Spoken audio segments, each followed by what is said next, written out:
రెండవది ఒక ఆస్పెక్ట్ మాత్రం ఆయన ఇబ్బంది పడింది. మనమే అప్పుడు వీడియోలు కూడా చేసాం.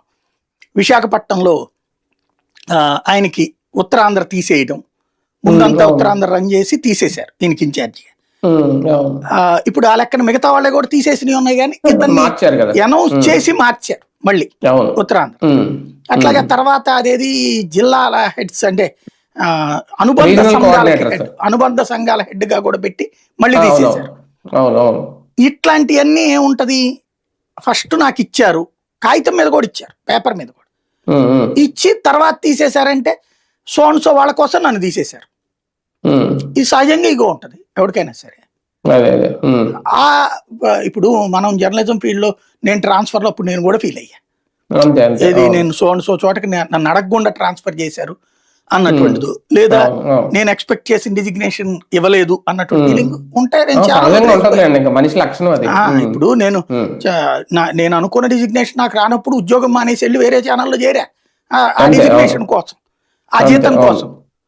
అయితే నేను ఆ మొదటి సంస్థను బూతులు తెట్లా, లేదా నేను ఆ సంస్థ యజమానిని తెట్లా, ఇది అంతే. ఇప్పుడు మనం నేను ఒకటి ఎక్స్పెక్ట్ చేశా, నా హెడ్ ఆ పొజిషన్ నాకు ఇవ్వలేదు, నన్ను అడగలేదు, నాకు అది హర్టింగ్ అనిపించింది, నిశ్శబ్దంగా అవతలకి వెళ్ళి చూసుకున్నా, లేదా అసలు ఫీల్డే వదిలేసి అవతలకి వచ్చేసాను. నేను అనుకున్న సాధ్యం కాదు అనుకున్నప్పుడు. ఇది మన చేతకానితనం అందామా, లేదంటే గనక ఇది అసమర్థత అందామా, లేదా ఈ గొడవలంతా ఎందుకు అనుకునే మనస్తత్వం అందామా? ఇది మన స్థాయిలో మనం ఆలోచించుకుంటే, వాళ్ళ స్థాయిలో ఏంటి, ఒక వెలిగినటువంటి వాళ్ళకి సహజంగా ఆ ఫీలింగ్ వస్తుంది.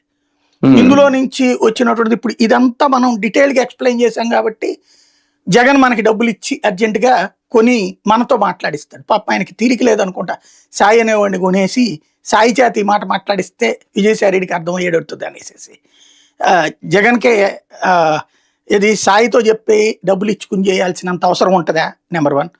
రెండోది, ఆయన మాట్లాడేటటువంటి మాటలకి జగన్ ఇంతవరకు ఈవెన్ మనమైనా చాలా గౌరవంగానే మాట్లాడాం. అక్కడ పాయింట్ ఇట్లా జరుగుతోంది అన్నటువంటి. బట్ ఆయన ఎక్స్పెక్టేషన్ జగన్ తప్పు చేస్తున్నాడు, విజయసాయి రెడ్డి మంచోడు అని అనాలేమో మనం. అంటే విజయసాయి రెడ్డి కరెక్ట్ పర్సన్ అయితే జగన్ గురించి ఒక మాట మాట్లాడారు సార్.